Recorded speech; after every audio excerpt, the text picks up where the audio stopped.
Hello बच्चों, मैं Kulbir Singh teacher government UPS Tarboni से। आज की इस वीडियो में हम क्लास 8 की उर्दू से ये सबक आजमाइश शर्त है पढ़ने जा रहे हैं। चलो हम इसको पढ़ते हैं। एक बूढ़े आदमी ने मरते वक्त अपने इकलौते बेटे को नसीहत की कि बेटा, आजमाए बगैर किसी को अपना दोस्त ना बनाना और किसी मरहले पर अपने अजीज़ों और रिश्तेदारों को भी किसी आजमाइश के वक्त ज़रूर परखने की कोशिश करना, ताकि आइंदा के लिए तुम्हें तजर्बा हासिल हो। एक बूढ़ा इंसान जो था, उसने अपने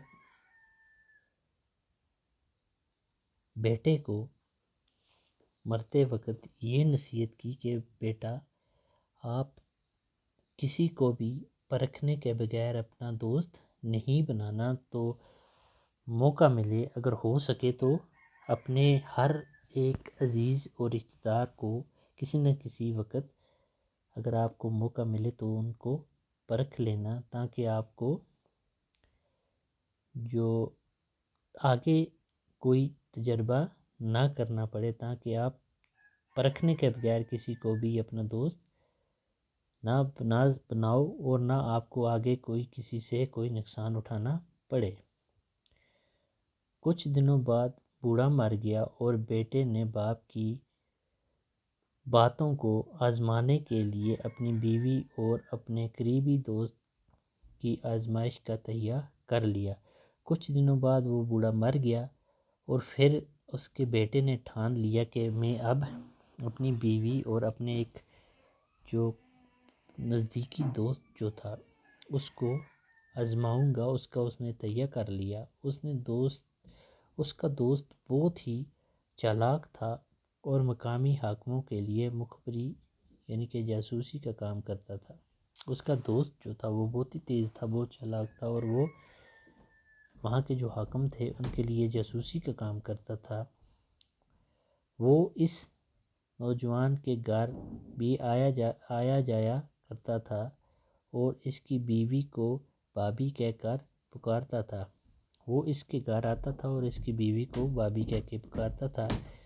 एक रोज़ नौजवान किसी काम से शहर चला गया और वापसी पर कसाई की दुकान पर सरी पाए खरीद कर लाया। एक दिन वो किसी काम से शहर गया और शहर से वो सरी पाए खरीद कर लाया। उसने सोचा कि अपने मरहूम बाप की नसीहतों को परखने के लिए ये एक अच्छा तरीका है। चनाचे एक थैले में सरी पाए लेकर जब वो गांव वापस पहुंचा तो खासी रात ढल चुकी थी। और अब उसने क्या किया, अब उसने सोचा कि मेरा जो बाप था उसकी नसीहतों को परखने का टाइम आ चुका है। इसलिए उसने अब वो परखने का जो काम था वो उसने शुरू किया। और वो एक थैले में वो सरी पाए लेकर जैसे घर पहुंच रहा था तो रात जो थी वो हो चुकी थी। उसने अंधेरे में घबराई हुई आवाज़ में अपनी बीवी से कहा कि वो घर में रोशनी ना करे। अब जब वो घर पे पहुंचा तो वो घबराई हुई आवाज़ से उसने अपनी बीवी से कहा कि वो घर में रोशनी नहीं करनी है, आप घर में रोशनी नहीं करना, आप लाइट नहीं जगाना। और एक कराल लेकर चुपचाप आंगन में एक गड्ढा खोदने लगा। और उसने क्या किया, वो कराल लेकर एक खड्डा खोदने लगा। बीवी ने हैरत को खौफ व दहशत में तब्दील करते हुए उसने कहा कि मैंने अपने एक पुराने दुश्मन को कत्ल कर दिया है। अब बीवी ने जब उससे पूछा कि आप ये क्या कर रहे, तो उसने बीवी से क्या कहा कि मैंने अपने एक पुराने दुश्मन का कत्ल कर दिया है, कि मैंने एक अपना पुराना दुश्मन जो था उसको मार दिया है और इसकी खोपड़ी کو انتقاماً اپنے آنگن میں دفن کرنا چاہتا ہوں، اور اس کی کھوپڑی میں نے لائی ہے، اپنے انتقام کا میں نے بدلہ لے لیا ہے اور اس کو میں اپنے آنگن میں دفن کرنا چاہتا ہوں۔ بیوی چپ چاپ گڈھا کھودتی رہی اور نوجوان نے اپنے ہاتھوں سے تھیلے میں رکھی ہوئی دشمن کی کھوپڑی جو تھی، کھوپڑی کو دفن کر دیا، اور اس نے وہ کھوپڑی جو تھی اس کو اس کھڈے میں دفن کر دیا۔ اس کام سے فارغ ہو کر نوجوان تو گہری نیند سو گیا، لیکن اس کی بیوی کو خوف کے مارے ساری رات نیند نہ آ سکی۔ وہ خود تو سو گیا، لیکن اس کی بیوی کو ساری رات نیند نہیں آئی۔ صبح کو نوجوان کہیں کام کرنے کے لیے چلا گیا تو اس کا دوست جو سرکاری جاسوس تھا، اس نے ان کے گھر میں داخل ہوا اور نوجوان کے بارے میں دریافت کرنے لگا۔